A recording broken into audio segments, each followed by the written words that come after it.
Next up, we have the Sables d'Azur Cotes de Provence from the Cotes de Provence protege within the Provence region of France. So this comes from the south of France, and the specific grapes for this specific wine come from the interior valley of Provence and also the Saint Victoria terroir.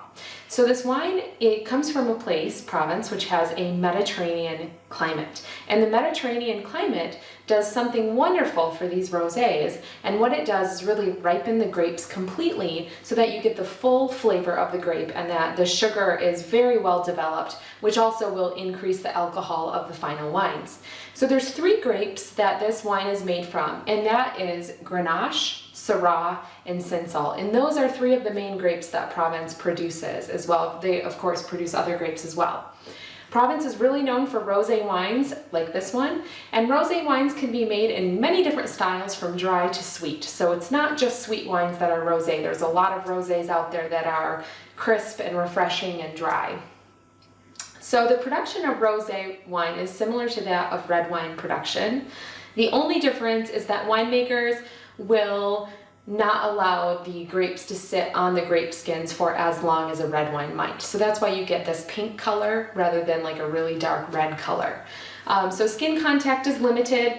The longer the winemaker allows the skin contact to happen in rosé production, the darker the color of the rosé will be, or lighter if they stop that earlier. So we're going to go ahead and taste this wine and assess it. We'll look at the wine first, and I would call this a salmon color. Then we're going to go ahead and smell the wine and assess it for aroma. So this wine is very interesting to me. The aromas really pop out of the glass, which is not the case for all wines. And I'm getting some very ripe fruit flavors. I get cherry, almost like some savory flavors as well, and even herbal flavor. So we're going to go ahead and taste the wine.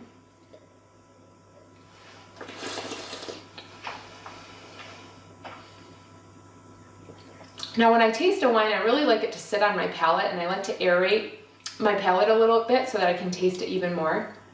So what we have here is a wine with ripe fruit, and I get flavors of Bing cherry, cranberry, red currant even. It does have some savory flavors, almost like a tomato leaf, herbal kind of flavor, and it's a little bit spicy. It has a little bit of spice, so I would say yes on the peppercorn. There's even some leather flavors in this, kind of like what I would expect in a Chianti Classico even, and I'm finding it in a rosé, which is really interesting. Now this is a little bit older. It's been sitting around for a while now. It's a 2014 rosé, so I wasn't sure how this would taste, but I think that the time has really allowed it to develop nicely. There is organic earth and inorganic earth. The organic earth that I'm getting is like a mushroom type flavor, and the inorganic earth that I'm getting is like a rock kind of flavor. The tannin in this wine, and again, the tannin is that bitter astringent type flavor that you get on the sides of your palate. The tannin in this is moderate. You certainly get some tannin in this rosé.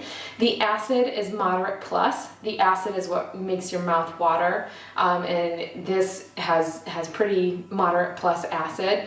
And the alcohol is moderate, so it's at 13%. So as far as food pairings with this wine, rosés are beautiful to pair with food because they can go with so many different things. If I had to choose what I would pair this wine with, I would go with a goat cheese, because you would take the tanginess of the goat cheese with the tanginess of the wine, and it'd be really nice together. Figs and prosciutto would be really nice as well. The figs would kind of bring out those red fruit flavors in the wine, and the saltiness of the prosciutto would go really nicely with the acid. An asparagus risotto would be beautiful. The creaminess of the risotto would be cut by the tannin and the acid of the wine, so that would be really nice as well. Or fish would be a great pairing with this, like a grilled fish even, because you have a bit more substance to the wine. You could really kind of do like a grilled salmon with this one. So again, this is the Sables d'Azur Provence from France.